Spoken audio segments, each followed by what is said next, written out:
اهلا وسهلا بكم في الشانل متاعنا ذا ميستري بودروز. ما نعرفش يمكن فما بروبليم من اليوتيوب في اسم الشانل متاعنا. اونتيكا اليوم مانيش باش نصنع حتى شيء. اليوم عملت هذا الفيديو باش نحكي على الافلام التونسية، وبالاخص اخر فيلم اللي طلع جديد اسمه وه.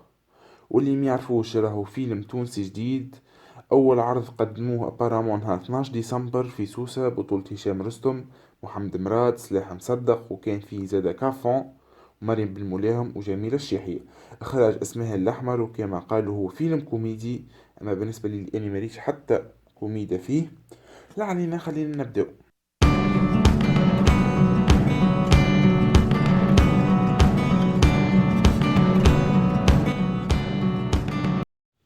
خلينا نبداو مع الكاليتي متاع الفيلم. بالنسبة للتصوير بالحق راهي تحسنت ياسر بالمقارنة مع بقية الأفلام التونسية.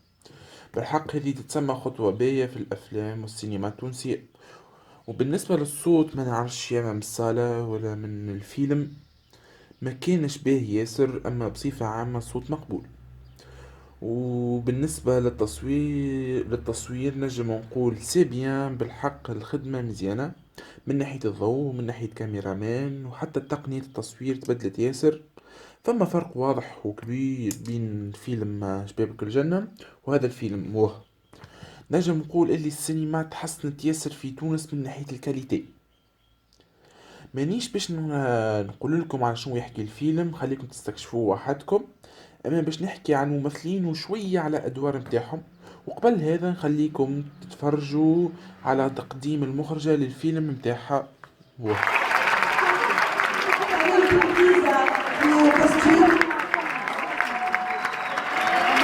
Murat Alaki, mon assistant réalisateur. Je remercie tous les acteurs, tous l'équipe du film, et je remercie Sylvie Tamar, qui sont le distributeur, la famille Gobantini. Merci beaucoup les réalisateurs. J'espère que le film va vous plaire. Je vais laisser les gens de l'équipe parler. Merci beaucoup.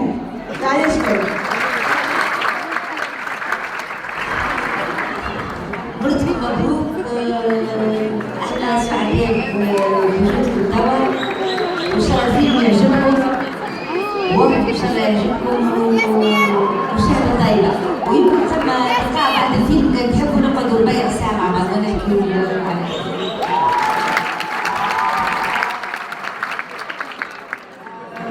مانيش في كل حاجة كبيرة. يعطيكم الصحة. ميرسي دير عسلامة.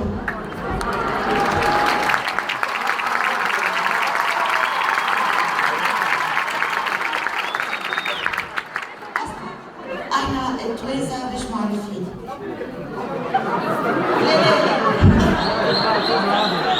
معروفين بالثمار، حتى في اشد الازمات ديما نضحكوا على اللي صايرنا.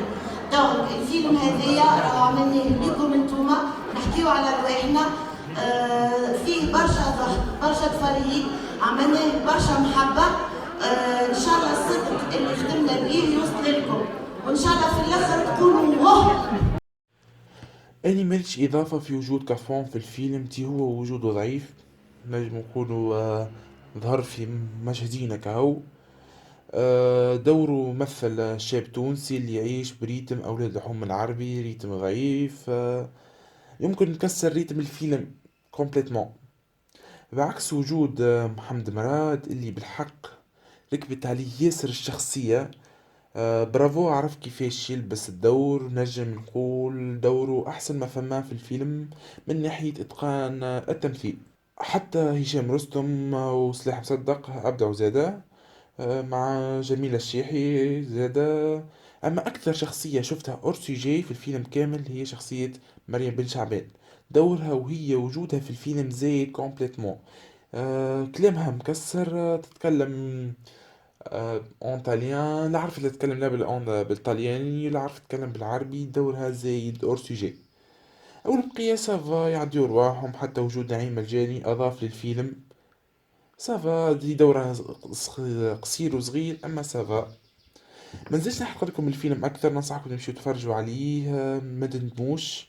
ابارامون ميزال فما عرض في سوسة، وعرض في صفاقس، نابل، حمامات. ميزال فما عروض ولا في صالة كوليزي في العاصمة.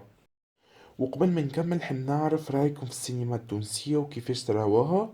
فما هوني من الفوق كي نقطة تعجب تنزل عليها وجاوب على برايك على السينما التونسية. وفي الاخر ميرسي بوكو، ان شاء الله عجبكم الفيديو ونتلاقاو في فيديو جديد. باي.